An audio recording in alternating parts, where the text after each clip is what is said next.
একজন মানুষ যখন ফজরের আজান হয়ে যায়, ফজরের আজান হওয়ার পরে বান্দা যখন ঘুম থেকে উঠে উযু করে মসজিদের মধ্যে আসে, বান্দা যখন ফজরের 2 রাকাত সুন্নত নামাজ আদায় করে, এরপরে বান্দা যদি 2টা হাত উঠাইয়া আল্লাহর কাছে দোয়া করে, আল্লাহ বলে, বান্দারে ফজরের সময়ের দোয়া আমি আল্লাহ কখনো ফেরত দেই না।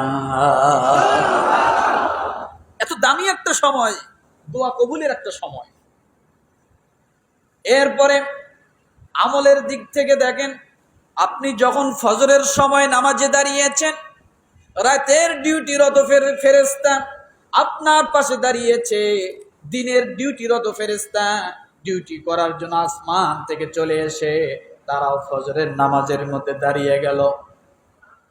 দাঁড়িয়ে যাওয়ার পরে রাতের ফেরেশতা যখন ফিরে চলে যায়, আল্লাহ রব্বুল আলামিনের কাছে যায়, বলে, আল্লাহ, আপনার বান্দাটা উঠেছে ঘুম থেকে, ফজরের নামাজে দাঁড়িয়েছে, আপনি আপনার বান্দাটাকে আপনি মাফ করে দাও।